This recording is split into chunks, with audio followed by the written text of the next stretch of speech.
Assalamualaikum warahmatullahi wabarakatuh. Baik teman-teman semua, kita langsung saja ke videonya. Apa benar dalam agama Islam ada pembagian syariat, ma'rifat, tarekat, hakikat? Itu semua Pak, tidak ada dalilnya. Yang Rasulullah SAW bagi kepada kita hanya 3, Islam, iman, ihsan.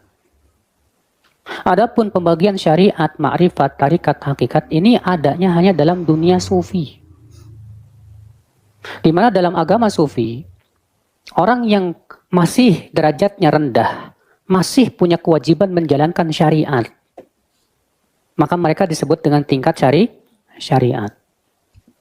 Nanti kalau sudah tinggi lagi derajatnya ma'rifat, maka sudah tidak perlu lagi syariat. Makanya tidak aneh dalam dunia sufi, seorang wali tidak perlu terikat dengan ajaran para nabi. Karena dalam dunia sufi yang ekstrim, mereka punya keyakinan bahwa wali lebih tinggi dari nabi. Sampai-sampai ya, pentolan sufi yang bernama Abul Bistom berkata, maqamun nubuwati fil barzakhi fuwaiqar rasuli wa dunal wali. Di alam barzakh itu, nabi itu di atas rasul, di bawah wali. Berarti yang paling tinggi siapa? Wali. Di bawahnya wali, nabi. Di bawah nabi siapa? Rasul. Ini jelas kesesatan yang nyata. Kita Ahlussunnah punya keyakinan yang paling tinggi siapa? Rasul. Di bawah rasul siapa? Nabi. Di bawah nabi berapa? Dan kewajiban wali mengikuti syariat nabi. Sama mereka dibalikkan, Pak. Makanya dalam dunia sufi, Pak, kalau antum lihat di YouTube ya, orang agak sedeng dikit udah dianggap mau jadi wali ini. Disebut dengan wali majdub. Ya. Jadi menurut orang sufi itu di antara tanda mau jadi wali itu sedeng dulu. Makanya Syekhul Islam Taimiyah membuat sebuah buku yang berjudul Auliyaullah laisu bimajanin. Wali-wali Allah bukan orang gila. Itu sebab Imam Ibn Taimiyah menulis buku itu. Ya. Antum tahu di antara kutubnya para wali itu yang mereka anggap sebagai tingkat derajat paling tinggi, di antaranya siapa? Ahmad Al-Badawi. Said Badawi ini disebutkan oleh Al-Hafidh Al-Hafidh Al-Dhahabi dalam Syiar A'lamun Nubala. Ya, ketika menyebutkan tentang biografinya siapa Ahmad Al-Badawi. Kata beliau tidak dikenal.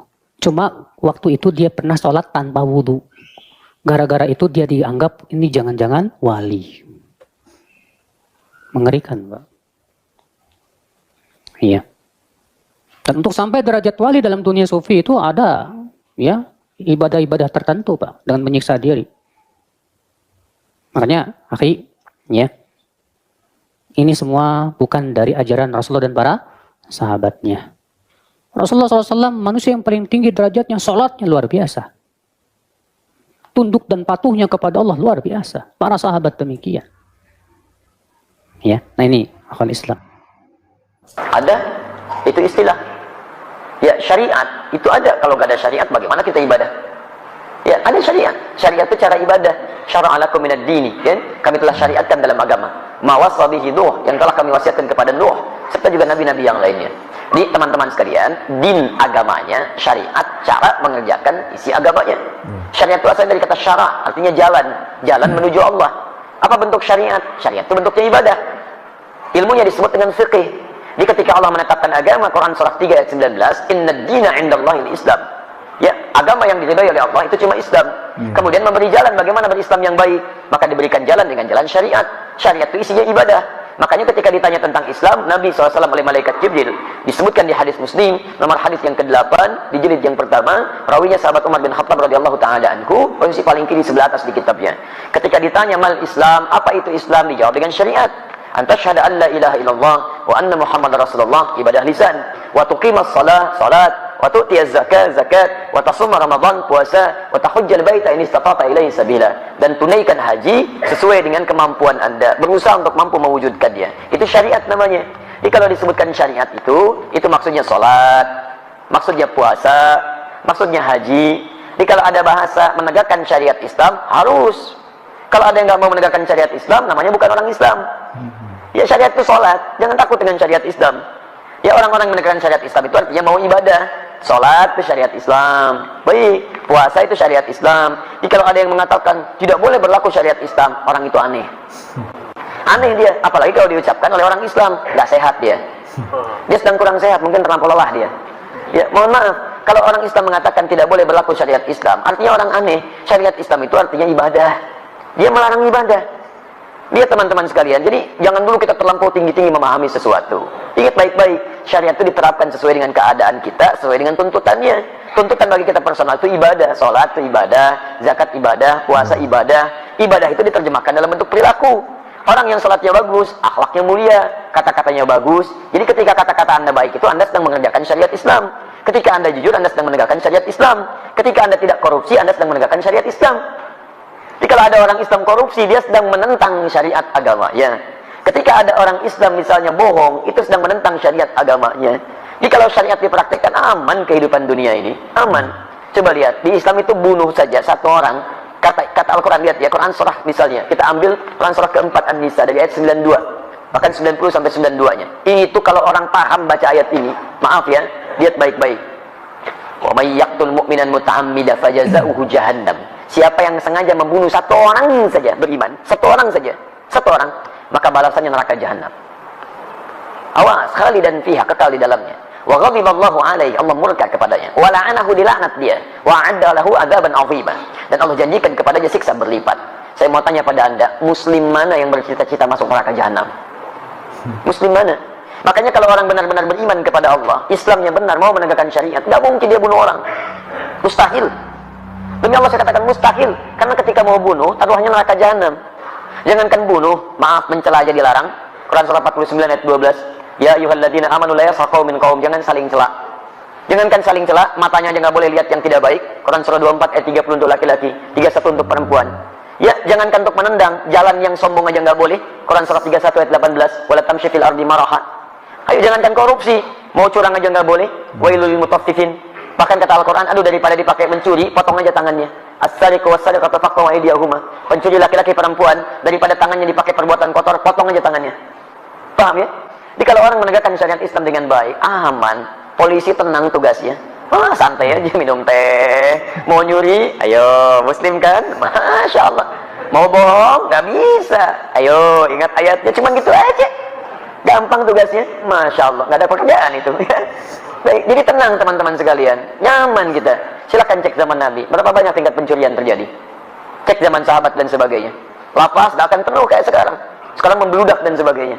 Ya kalau orang paham, gagal mencuri, gagal ini, gagal itu, gak akan bisa.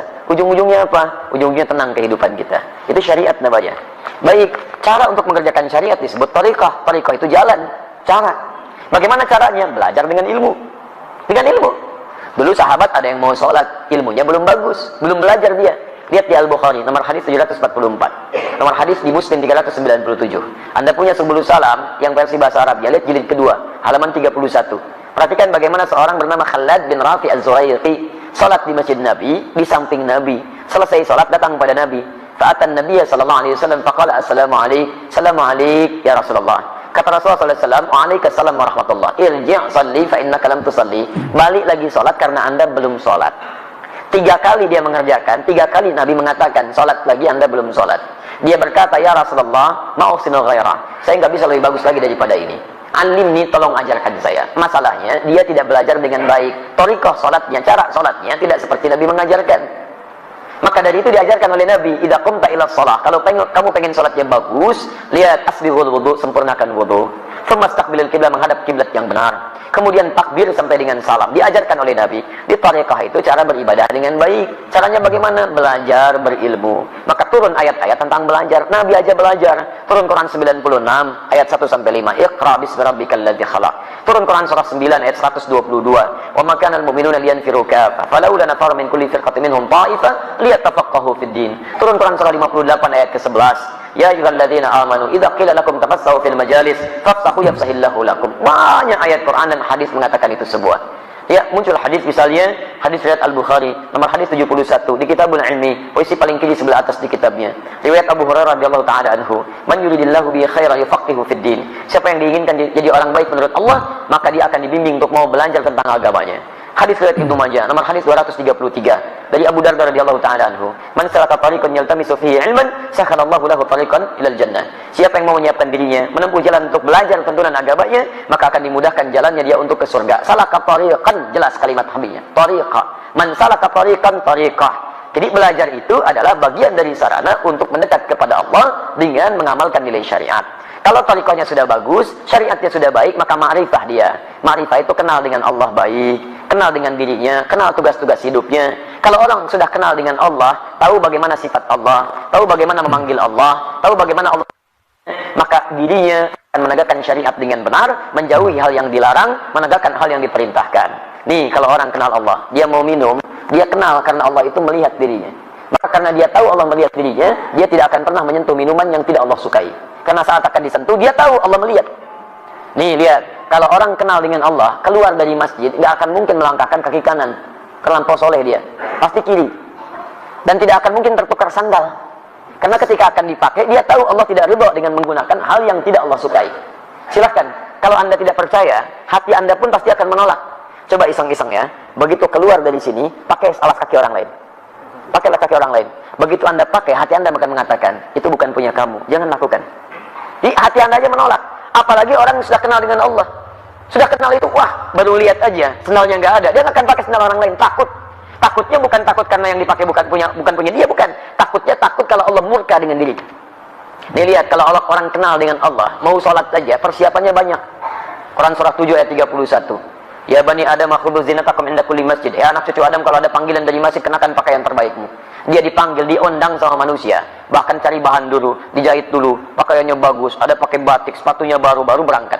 Dipanggil oleh orang manusia, pakaian bagus. Dipanggil oleh yang menciptakan manusia, bagaimana kira-kira penampilannya.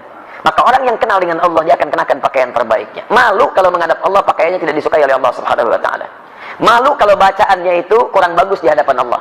Menghadap pada manusia, bacaan ditata, kadang-kadang bikin konsep. Begitu sudah berhadapan dengan manusia, masih pakai konsep juga. Masya Allah. Bahkan antar pemimpin dunia, satu presiden, masih pakai konsep juga.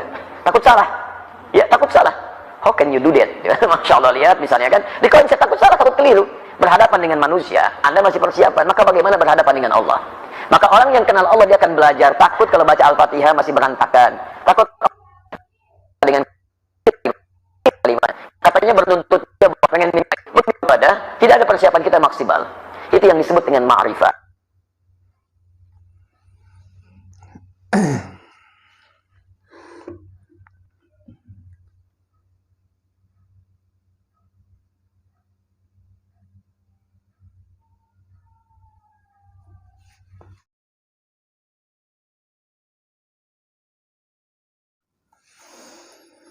Baik, teman-teman semua, barusan kita sudah menyimak bersama-sama video yang sangat luar biasa dari Ustadz Adi Hidayat, teman-teman ya.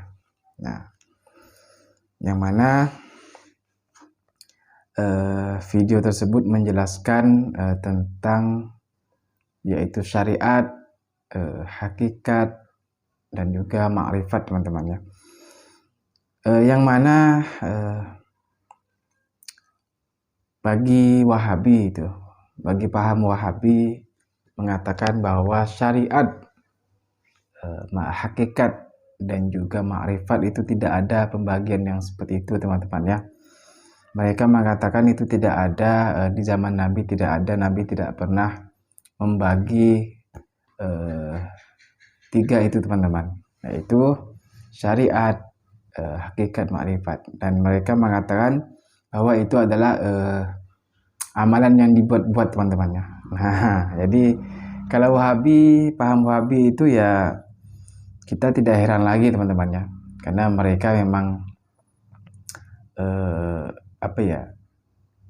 hal-hal yang tidak ada di zaman Nabi itu tidak mereka lakukan, teman-teman ya, tidak mereka buat. Bahkan mereka mengatakan bid'ah, teman-teman ya, bid'ah. Perkara yang tidak dibuat Nabi itu bid'ah, dan mereka tidak melakukannya. Tetapi teman-teman, tadi kita sudah menyimak penjelasan yang sangat luar biasa dari Ustadz Adi Hidayat. Masya Allah, beliau sangat cerdas teman-teman ya, dan hafalannya itu juga sangat luar biasa teman-teman ya. Nah, dari yang sudah disampaikan tadi teman-teman oleh Al-Ustadz Adi Hidayat, bahwa ada teman-teman ya, syariat hakikat makrifat itu ada teman-teman. Dan apa itu sih syariat? Nah, kita tadi sudah mendengar dari penjelasan dari Ustadz Adi Hidayat bahwa syariat itu seperti kita sholat, puasa, melakukan kebaikan, menjauhi larangan yang Allah Subhanahu Wa Taala larang, itu termasuk syariat teman-teman ya, syariat Islam. Kita sering mendengar kata tegakkan syariat Islam, maksudnya itu teman-teman ya. Nah, jadi itu sudah jelas teman-teman ya. Nah, kalau yang makrifat tadi itu adalah ketika kita sudah mengenal diri kepada Allah Subhanahu Wa Taala, mengenal Allah Subhanahu Wa Taala, itulah yang disebut dengan makrifat teman-teman ya. Nah, jadi setiap jadi kita kalau sudah mencapai makrifat teman-teman ya, sudah seakan-akan kita itu sudah mengenal Allah Subhanahu Wa Taala. Jadi setiap kita ingin melakukan kesalahan, melakukan dosa itu kita pasti takut teman-teman ya. Nah, dari yang tadi sudah disampaikan oleh Ustadz Hidayat, itulah yang saya pahami teman-teman ya. Baik teman-teman semua, mungkin cukup sampai di sini. Jika ada kesalahan dengan apa yang saya sampaikan barusan, mohon dimaafkan teman-teman ya. Dan terima kasih kepada teman-teman semua sudah menyimak video ini. Mudah-mudahan video yang luar biasa ini bisa menambah ilmu dan pengetahuan kita teman-teman ya. Baik teman-teman semua, terima kasih sebelumnya sudah mensupport channel ini dengan cara subscribe-nya. Saya ucapkan terima kasih banyak. Mudah-mudahan channel ini bisa terus berkembang dan bisa memberikan manfaat untuk kita semua. Baik teman-teman semua, saya akhiri. Assalamualaikum warahmatullahi wabarakatuh.